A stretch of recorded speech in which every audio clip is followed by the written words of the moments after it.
تفتكر إيه أغرب حاجة في قصة الميلاد؟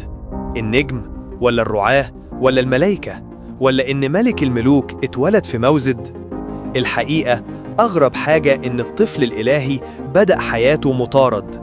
من أول لحظة كان في حرب روحية وتاريخية على الله المتجسد، والرحلة اللي أخدتها العذراء ويوسف والطفل يسوع من بيت لحم لحد مصر لحد النصرة هي من أعظم القصص اللي ناس كتير ما تعرفش تفاصيلها.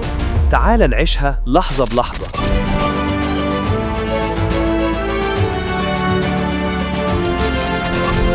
بداية الرحلة هي كانت بيت لحم. كانت العذراء في شهرها الأخير، ويوسف النجار الراجل البار بياخدها في رحلة شاقة من النصرة لبيت لحم علشان التعداد اللي أمر بيه أغسطس قيصر. بيت لحم كانت مليانة زحمة ومفيش مكان يقعدوا فيه، لحد ما لقوا موزد بسيط، مكان للحيوانات مش للبشر. في الليل الهادق الطفل الإلهي اتولد، السماء اتفتحت، جيوش الملائكة ترنم المجد لله في الأعالي وعلى الأرض السلام. في اللحظة دي ظهر ملاك للرعاة البسطاء، وبقوا أول ناس تشوف المسيح. وده إعلان مهم، الخلاص للبسطاء قبل الحكماء. بعد الميلاد دخول المسيح الهيكل. بعد 40 يوما العذراء ويوسف دخلوا الطفل للهيكل علشان يقدموا ذبيحة التطهير، زود يمامتين علامة الفقر. ساعتها ظهر سمعان الشيخ اللي كان مستني تعزية إسرائيل، شاله في حضنه وقال الآن تطلق عبدك بسلام يا سيد. وظهرت حنة النبية تشهد للطفل. ده أول إعلان رسمي في الهيكل عن مسيح الرب. زيارة المجوس بعد 1.5 سنة تقريبا. الناس كتير فاكرة إن المجوس جه يوم الميلاد، لكن ده مش صحيح.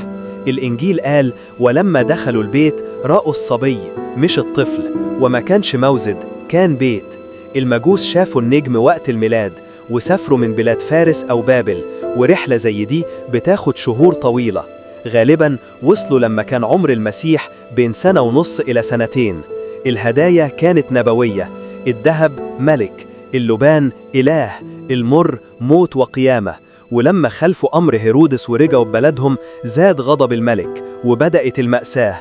مذبحة أطفال بيت لحم، خطة الشيطان لإبادة المخلص. هيرودس أمر بقتل كل طفل تحت سن 2 عشان يضمن قتل الملك الجديد.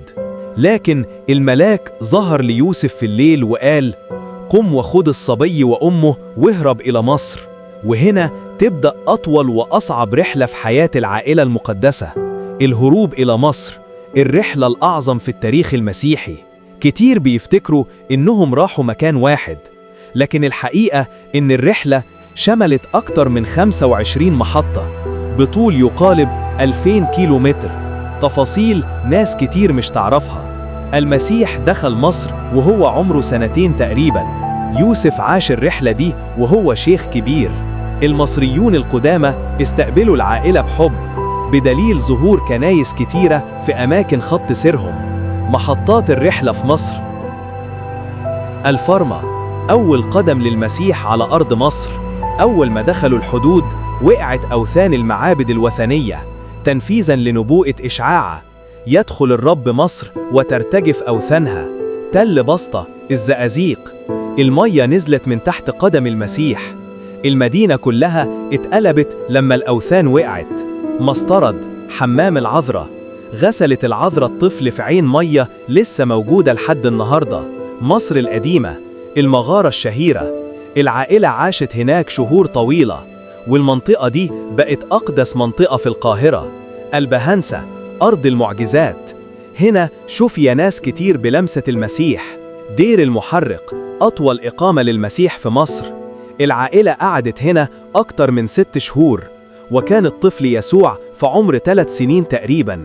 الكنيسة نفسها مبنية على البيت اللي عاشوا فيه. الآباء قالوا دي النقطة الوحيدة في العالم اللي قضى فيها المسيح أطول وقت بعد النصرة. بعد سنين في مصر الملك هيرودس مات، وظهر ملاك ليوسف وقال ارجعوا إلى أرض إسرائيل، قد مات الذين يطلبون نفس الصبي. لكن يوسف خاف من أرخلاوس ابن هيرودس، فأخذ العذراء والمسيح ورجعوا يعيشوا في النصرة. علشان يتم المكتوب يدعى ناصرياً. المسيح عاش 30 سنة كاملة بعيد عن الأضواء، في طاعة كاملة ليوسف والعذراء. الإنجيل يقول: وكان خاضعاً لهما. يوسف في الوقت ده كان نجار بسيط، بيعلم يسوع الحرفة وبيعمل بإيده، وكان ده سر ظهور لقب يسوع النجار. وفاة القديس يوسف النجار، الحدث اللي ناس كتير مش تعرفه. يوسف النجار توفي قبل صليب المسيح بسنين طويلة، وده واضح من اختفاء اسمه بعد سن 12 في الهيكل، غيابه عن معجزات المسيح، عدم وجوده عند الصليب، لأن المسيح سلم العذراء ليوحنا، وأكيد ما كانش يعمل كده لو يوسف موجود. لو وصلت لحد هنا والفيديو عجبك، ما تنساش تتابعنا وتعمل انفيتيشن لكل الناس اللي عندك.